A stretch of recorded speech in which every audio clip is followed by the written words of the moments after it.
Welcome to the Designated Drinker Show, the podcast that's raising the bar on craft cocktails. I am your host, Louise Solis, and with me, as always, is my very, very talented friend, who is a true source of happiness, the mixtress, DC Gina. Hey, Louise, how are you? I'm good.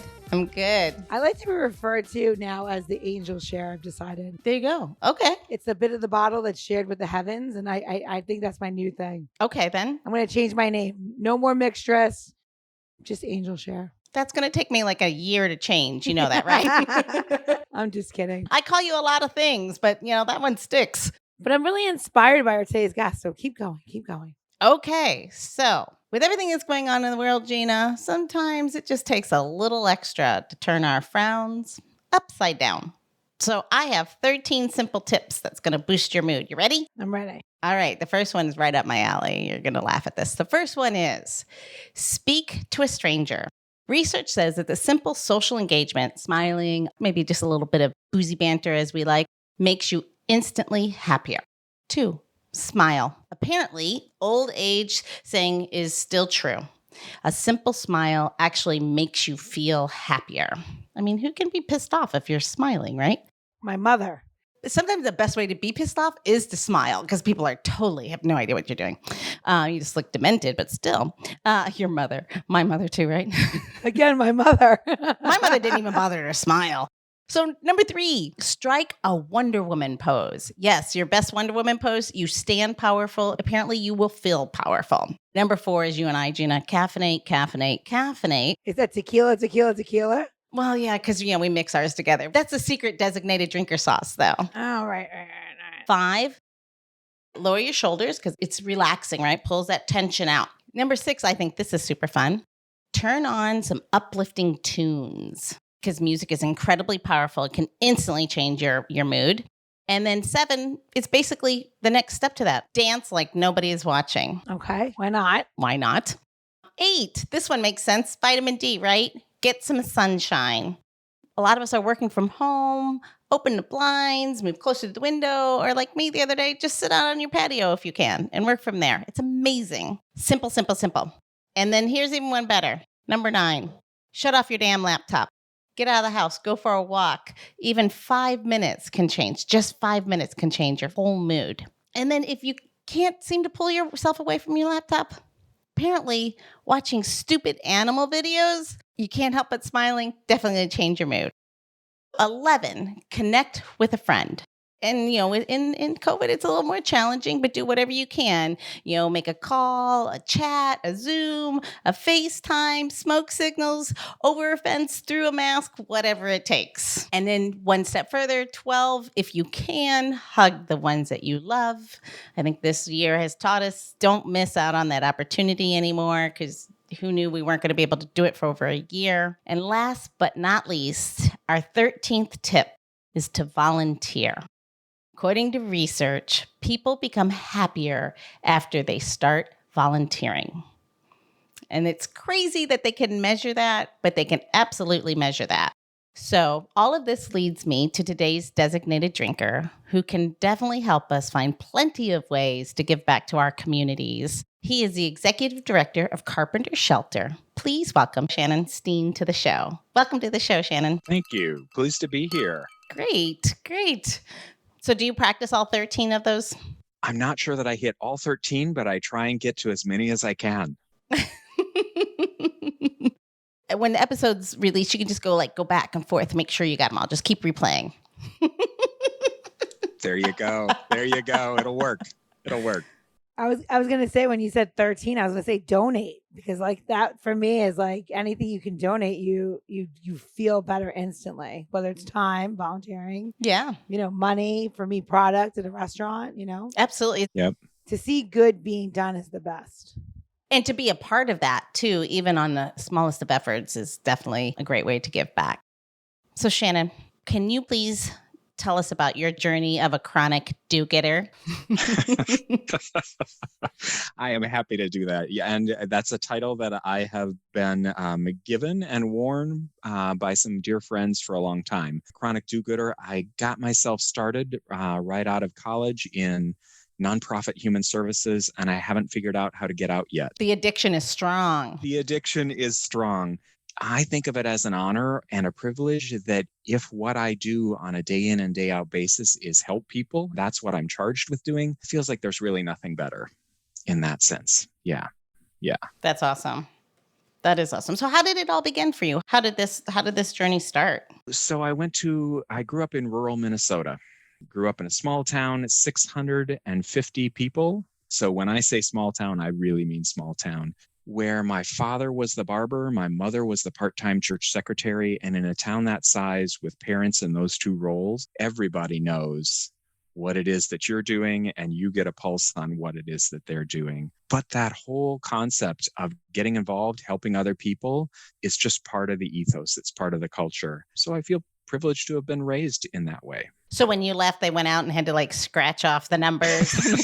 At the time that I left, they were at 704 people. So they've lost a few in the last probably 30 years. Simple upbringing, but very hearty. And I still carry big parts of that with me. And now being in the city of Alexandria, it might be a town of about 150,000 people, but it really works like a small town.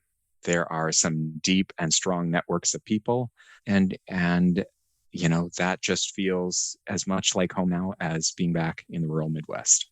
What brought you here to Alexandria? Yeah, so my journey to the city of Alexandria in the DC area, I was, for the first 28 or so years of my life, living in rural Minnesota. Spent 3 years then in rural Nebraska, ended up getting divorced, was living as a closeted gay male in the middle of rural Nebraska. It was really not a good fit. I can't imagine. Culturally, yeah, great salt of the earth people, but I knew I needed something different in my life. So I loaded what I could fit into my 1996 Honda Accord. I put the rest in storage, drove halfway across the country. My brother and sister-in-law at the time didn't have any children, but they were expecting their first baby about 3 months after I arrived. And so I slept on their sofa for 5 weeks while I got a job and a place to live lined up. And everything fell into place so seamlessly that I look back on it and I think, I must have a charmed existence, that there wasn't this huge bump in the road. There wasn't this huge hurdle. It just seemed like it was the right thing to do. So I slept on their couch, ended up getting a job, getting a place to live with an old college roommate who his roommate had just moved out. He needed somebody to move in. Just so many things, the stars sort of aligned. And I've been here ever since, and it feels like home. Definitely feels like home. That's great. Yeah. Well, I mean, you've lived here now longer. Almost. Yeah, longer than. Almost. Almost? Yep, 21 years here in the area. Wow. That's Yeah. great. That's great. Yeah. You definitely beat me on that one, just a little bit by a little. I've lived here almost half my life, and I'm from New York. And I always say, everyone's like, "Oh, where do you consider home now?" I'm like, "Oh, I think it's DC. I think I'm from New York, but this is my home." Mm-hmm. And it's hard to say that, because I used to say as a kid when I went to school here, I'd be like, "Oh, I'm going to go home," and everyone always knew I was going to go to New York. And now I'm like, I don't say that anymore. I'm like, "Oh, I'm going to New York to visit family, and then I'll be back home." Yes, I totally identify with that. Yeah, it's an interesting switch that happens to you. Now, for me, as soon as I'm on the phone with someone or visiting in person with someone back there, a very round cadence comes back to my vowels, Minnesota, we're going out on the boat, and that's very sing-song kind of thing starts to happen. Yeah. Now, Gina, for you still do carry some New York in that. I just came back from New York. I was there with my family. We're all vaccinated now, and it's terrible. And I talk to my sisters every day, so I'm never going to lose it. But my children don't sound like me, so they'll have a better shot at a good education. Although I did go to University of Maryland, and I am a proud alumna of Terp. So, and I think it's a great alma mater, but I, of course, you want your children to do everything better than you. So if they can get into Maryland, that'd be great. But if they go on to do better, then I'd be even happier without this accent. Oh, As long as they get a scholarship, though. Make sure they get the scholarship, though, right? Oh, yes. If anyone's giving out free scholarships, my kids are 6 and 7, we're into it. So if you know what you need by then, I will force them to learn the ukulele or whatever it is, the instrument that you're missing. I don't know. Nice. I don't know. Yeah, I hear the ukulele scholarships are the way to go these days. I mean, yeah. Apparently, her children are going to the University of Hawaii. You're going to learn how to play all the Don Ho songs.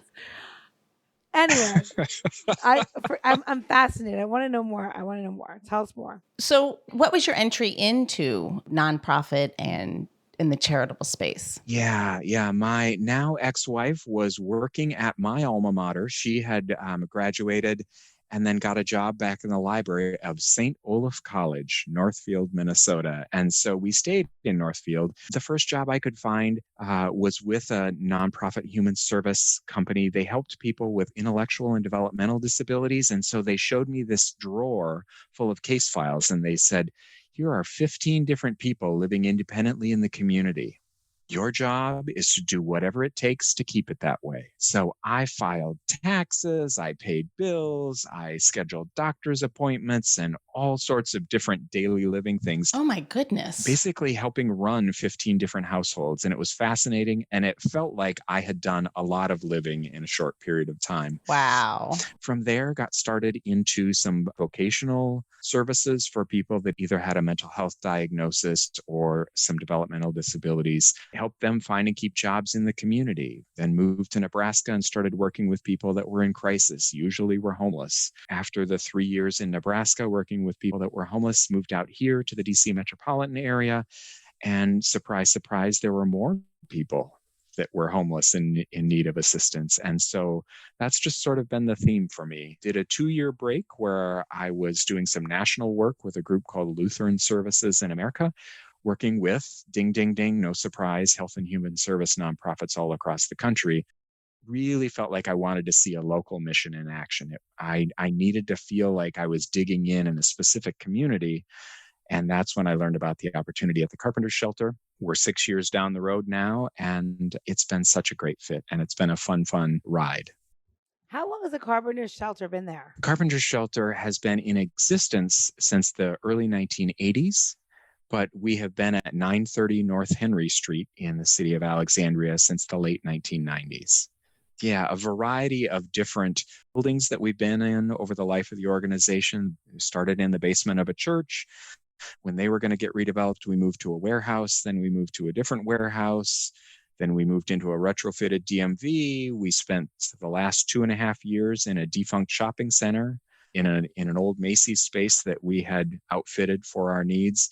And just back in this last November, we moved into a purpose-built shelter, which feels like, we've really arrived somewhere. And it's all the generosity of the community. I'm remarkably grateful, remarkably proud of what the community has done, and feel like, part of my job is to be a good steward. So what is the mission and the purpose behind Carpenter Shelter? Yeah, the mission is to assist people that are in need of help with their housing crisis, with shelter, some services, some education, and some advocacy. That's sort of the more technical end of it, but really it's to take people from homeless to housed and to help walk alongside them as they're on that path. And everybody's situation is a little bit different when they come to you and they've lost everything with their housing. And so every solution that is needed is custom crafted to what their situation is.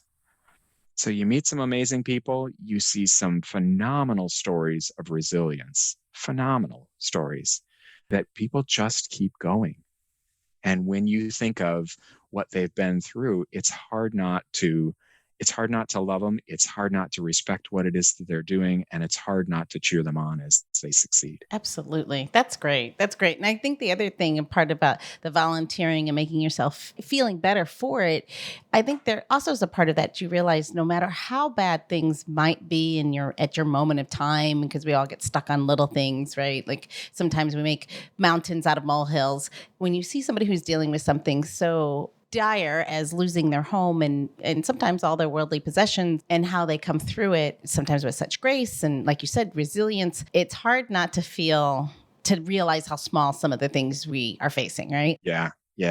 So, as you were saying that, Louise, what was going through my mind, we had a large family come into the shelter in this last year. And when I say large family, I don't remember if it was, 6 kids, 8 kids, a lot of kids. And as they were getting toured through the shelter, one of the things that one of the children said to our staff, who had been on staff for a long period of time, had seen a lot of things, really was what we had thought of as unflappable. With wonder and with, excitement and zeal, one of the kids says, "Does this mean that everybody gets to take a shower on the same day?" Like, they had been so stuffed into a teensy tiny little place where there physically wasn't the possibility that everyone in the family could clean themselves up for the day on the same day. That's crazy. Unfortunately, in the U.S., we have such a huge divide between the haves and have-nots, and I think that without someone like you being that advocate and being a voice of an organization like Carpenter Shelter, we don't know. Like, you don't. It's something that it's not part of our everyday. So I think that you lose track, and I have to thank you for bringing that to everyone's attention, including especially myself. Yeah, for me, one of the intangible benefits of being at the Carpenter Shelter is there's not a night that I don't go home grateful that I have a home to go to. Yeah. Sounds a little bit corny, but how do you not believe that and feel that fully when you get the chance to see, there are people struggling in our community. And you have the opportunity to help. That's amazing. And you have the opportunity to help. And the best part about the Carpenter Shelter, and I think it's part of our secret sauce, part of the real magic of Carpenters comes from our 1,200 volunteers a year. Wow. 1,200 people rolling up their sleeves, seeing our mission in action. For some of them, it's one of the miracles of Carpenters that we serve 3 meals a day, 365 days a year. We have no paid kitchen staff because it's volunteers that are handling those aspects of it. 16 hours a day, we've got a reception desk that is staffed by volunteers. We've got so many volunteers that we've got a great team that's wonderful at helping custom craft what those opportunities are. So we've got people that their volunteer job is they come in, they clean, and they organize the refrigerator. It's what they love to do. It's what's needed. They feel valued. They bring value to the organization. Yeah. Like, that's their way of showing love, care, and concern for their neighbors. How's that not the coolest thing? That's so inspiring. It's so inspiring. Do you only limit yourself to the city of Alexandria, or you taking people from DC too, don't you? So we have our hands full right now in the city of Alexandria. So no, I know. Typically we're working just with people in the city of Alexandria on a very short-term basis. We can help some people that may come in and need a night or two, but generally we redirect them back to when you're helping someone get resettled back in their community, it's easiest in the community in which they already have networks of support. And so that's the overarching principle behind it's going to be easier for you to get restarted. Did you see a large influx in the last year of people losing their jobs and need? We definitely saw a slowing in the pace with which people are able to exit shelter successfully. On any given year, if you're a single that's coming into the shelter, your average length of stay is going to be about 2 months that you're with us. And if you're a family coming in, your average length of stay is going to be about 3 months. Now, when the pandemic happened, that length got longer. It took more time, it took more effort in order to find not only the housing, but also to make sure that jobs and opportunities for people, those just weren't as plentiful. They weren't as easy to find. So yeah, the pandemic is sort of the ultimate disruptor, as it's been for everyone. This is my first pandemic I've lived through. Yeah, lucky us, huh? Yeah. Yeah, ours too. Yeah. Here in DC, I'm in Washington, DC, if you're listening to the show, and we did a lot of stuff with DC Central Kitchen and Share Our Strength for the kids that needed backpack meals and stuff like that. But displaced families is it's first of all, it's heartbreaking because you have so many little kids, and when you say things what you just said, we're gonna be taking a shower, how do you not help? How you can't. Yeah. I don't know, people with extreme wealth Yeah. or something like that. Like I don't ever know how you could turn a blind eye to people that are just basic needs. So Right. I don't know. I commend you for what you do, and I help with as much as I always can, always. But Yep. it's Yep. a heavy, it's a hard, heavy thing that you do, and you should be.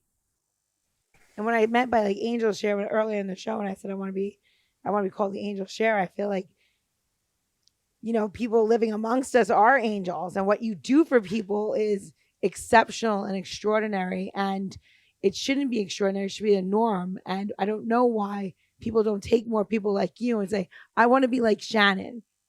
You know, I want to be like Shannon. I want to be like what he does, instead of being like, I want to be a basketball player. Because like a basketball player, okay, you know, that's one job in 200. This is something you could feel good every day. Well, I can tell you this, Gina, with my skill set, we're much better served in this world having me at the shelter rather than having me on the basketball court, because I tried that in high school. I was really not good at it. Really not good at it. We all have our place in the world. We all have our place in the world. And here's what, Gina, you're right. It can be heavy. It can be heavy work. I mean, you see people.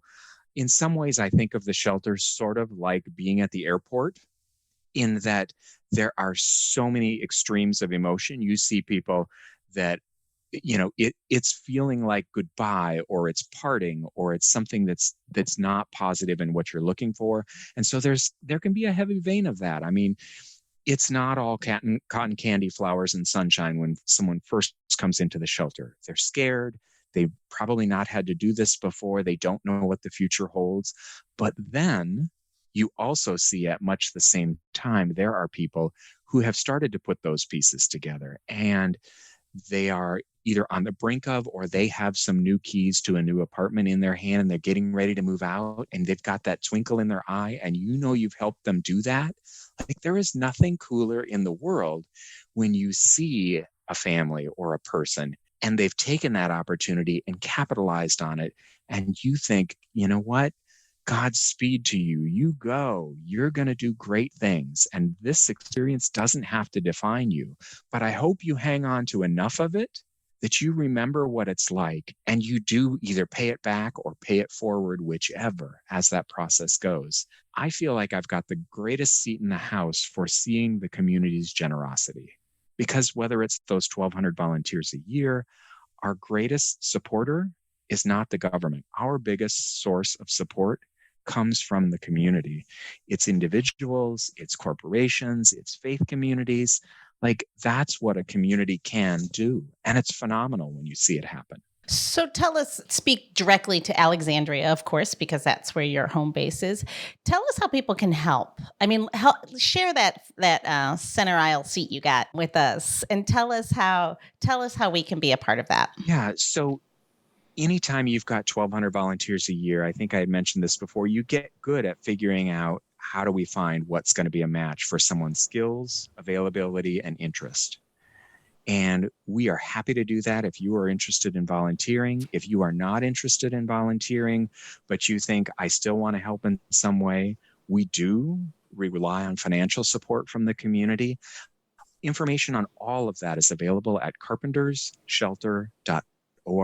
There's 2 S's in the middle there. That's the most frequent typo that people make when they're trying to find us. But carpentersshelter.org, great source of information. And if Carpenter's Shelter isn't your thing, my encouragement to you is, think about what is your thing. Maybe it's the local youth soccer league. Maybe it's the food pantry in town. Maybe it's the symphony. Like, get involved. As you said at the beginning, Louise, like, volunteering, it's as much a reward for you as it is for who you are, quote, helping. You're helping yourself. Yes. Yeah. Absolutely. It's a selfish act, because you just walk away feeling so good about it. I mean, if it's done right, you're obviously giving back more than perceived what you get, but your heart is full. Yeah. And and you're right. Find what fits for you, because it could be animals. It could be whatever it is. You're going to feel so wonderful for doing it. And the world is better because you did. Absolutely. So, Gina, I kick it off to you to make the world better right now. This is my lot in life, right? This is my gift to give everybody. All right, so we're gonna make a cocktail, and I need one right now. I'm a little teary eyed. I'm not gonna lie. You know how I I love feel you. about philanthropy. Anyway, okay. So one thing that I love and our guest Shannon loves is martinis, and why not? Because martinis are a delicious drink. So we're going to do a little riff on a classic martini. And what we're going to do is do 2 ounces of a London dry style gin of your choosing. I am using forged gin. There are plenty of dry gins out there that you could use. Louise, what are you going to use? So I brought up 2 because I realize I have more gin than I have just about anything else in this house, except maybe dog hair. I brought up Beefeaters because you were doing Oh, stop. Beefeater. Done. Because you were saying classic, so that's where I went. Nothing's more classic than like Beefeater and Campari, and that's what we're going to do our next ingredients. Gina, do I get points for a Bombay Sapphire in a Costco-sized bottle? Doesn't have a handle, Of course. but it's a big boy size. Obvious. Did you pop out that little plastic? No, he still that little has it. plastic thing in there. That's my thing. I like to gush it and just pour it into the jigger. Okay, so we have 2 ounces of of gin in our stirring glass. We're gonna add 3/4 of an ounce of dry sweet vermouth. I'm using Dolan. I love Carpano Antica. I'm a big fan of different vermouths. A great thing to think of this drink as, right, is really, when you think about it, it's just a variation on a Negroni, right? Because that's what is in a Negroni, and it's delicious. And then we're going to do a quarter. And say, Go ahead. sorry, I had to step away to get my vermouth out of the refrigerator because we all know that's where you keep it. That's right. And then we're going to add a 1/4 ounce, and we're going to finish our drink with a 1/4 ounce of Campari. And, really, when you say Negroni, people talk about the Negroni, they're like Campari, gin, vermouth, and then you had a classic, martini, and a martini would have had, vermouth and bitters and gin in it. None of these drinks are too far off from each other. It's just the way that you put it together. So now that being said, we're gonna add 3/4 full of ice. And then we're going to stir for 30 rotations. And one thing that we always want to do when you're making any drink is in stirring glasses, make sure you have proper rotation. So you have to ask yourself at this point, is my house 73 degrees? If it is, you're going 45 rotations. If your house is a comfortable 66 to 67, 30 is your number. If you are in Florida, or hopefully, if you're in the Democratic part of Florida, whatever that is, you're going to give maybe 50 rotations. You just want the drink to be nice and cold, because you're not going to waste all this booze and then you're throwing it in a container that's hot and waste all the time. I am by nature a shaker, not a stirrer. So it'll be a little bit different of a cocktail than what I'm going to have. Oh, no, I'm stirring, but is there... Help the uneducated with when I should stir and when I should shake. So you're gonna take your spoon.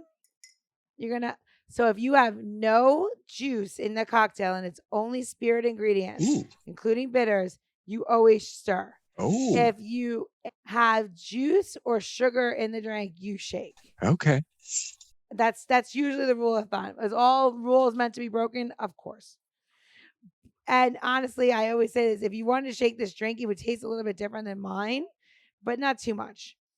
So then we're going to take our cocktail, and we're just going to strain it off into a chilled martini glass or a coupe, and if not, a regular glass. No one's watching.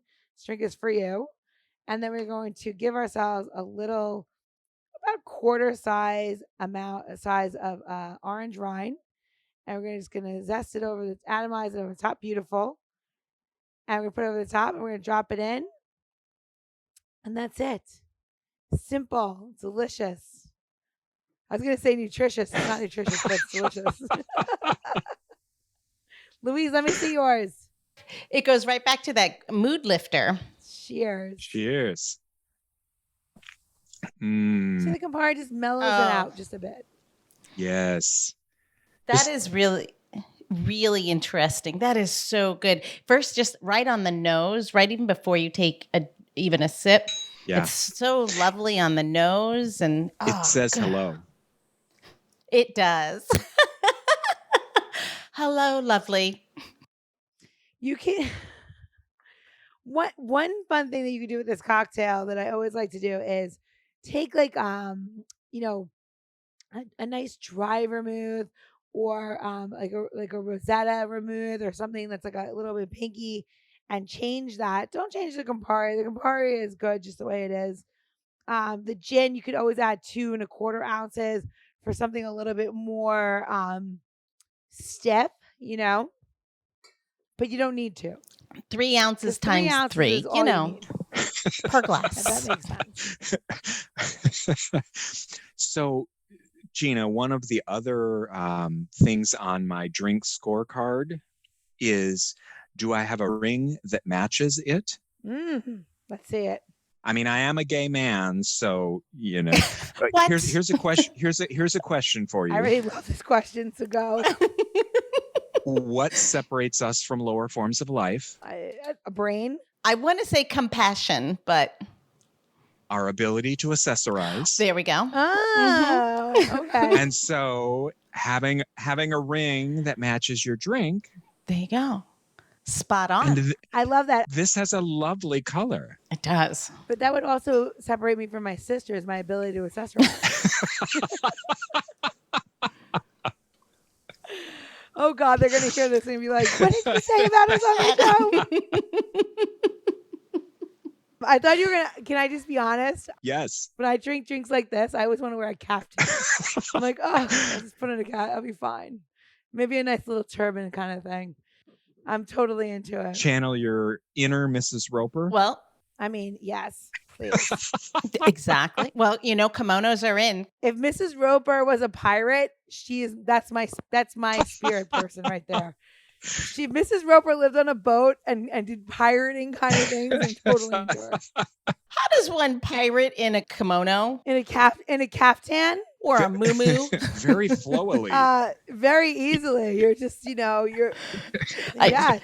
That would be that seems hazardous. That's a lot of material to pick up, and keep it up. I'm I don't like know. pirating. I think you guys should realize I don't want to steal anything. I just want to drink rum on the seas. I'm not really. Let me change it. I guess I really want to be cruising. Okay, that's completely different than pirating. True. I think, but pirating just sounds better because otherwise I'm just like a lady on a cruise. Yeah, you're a snowbird. Imagine that. Yeah, I'm my Aunt Teresa. Not too far off. I have family that does this. All right, Gina, where are they going to go to get the tips and tricks on this cocktail? You're going to go to designateddrinker.show and you can get the recipes and how to get to Carpenter's Kitchen and all of Louise's secrets that she's going to tell everybody. And what was that, Louise? Yeah, all the secrets. So where are they going to go? They are going to go to designateddrinker.show. The other thing you can do is you can actually look at your episode notes if you're on a smartphone, which I'm sure while you're listening to this, you just swipe up and those notes will be there. You'll be able to get to our links as well as Carpenter Shelter. Absolutely. So if you're in the area and ready to donate or volunteer. And a donate button. Do we have a donate button, Shannon, that we can? There's a big green donate button. That's there. right. You need to press that button. That's the only button you should be pressing right now while you can't go out to different places. There you go. I love it. Are there currently volunteer opportunities? There are volunteer opportunities, and there's a whole webpage designated just to explain what that process looks like and how you can get involved. So feel free to check it out, carpentershelter.org. We would love to engage you in our work and mission. Absolutely, because there's a lot of people who are falling on hardship, maybe not be able to have those heavy pockets, but can still have time. Maybe where you're at in life right now, you've got time. So there's still ways to give back if you can't open up the wallet. So and give everyone the opportunity. Number 13. There you go. That's got a whole new meaning. We turned number 13 into something good. I love that. All right, Louise, it's my turn. Yay. I think it's your turn. So I have a good one. So Shannon, everybody identifies themselves with some sort of spirit animal these days. They might identify themselves with, a grasshopper. What I'm asking is if you can identify yourself as a spirit ingredient, what would it be and why? And it could be for culinary or alcohol. My spirit ingredient would be rhubarb bitters. They add a depth and an earthiness, a real feeling of substance and connection. I love that. That's a good answer. Wow. That's a really good answer. That's awesome. That's got a little, that deserves like a little shoulder shimmy. I just did a head roll with you, shimmy. I'm into it. All right, Louise. I think it's time. It's time to say goodbye. So cheers and thank you. Cheers. Cheers. Cheers to being better people. Thank you for all that you do, Shannon, and thank you for spending your time with us. I'm glad to be here. The Designated Drinker Show is produced by Missing Link, a podcast media company that is dedicated to connecting people to intelligent, engaging, and informative content. Also in the Missing Link lineup of podcasts is Rodger That, a podcast dedicated to guiding you through the haze of dementia, led by skilled caregivers Bobbi and Mike Carducci. Now, if you're looking for a whole new way to enjoy the theater, check out Between Acts, an immersive audio theater podcast experience. Each episode takes you on a spellbinding journey through the works of newfound playwrights, from dramas to comedies and everything in between. Find Missing Link's League of Podcasts on Apple Podcasts, Spotify, or wherever you find your podcasts. Don't forget to subscribe, download, and review the shows. Your review helps our shows reach new audiences. To find out more about Missing Link, visit missinglink.company. That's missinglink.company.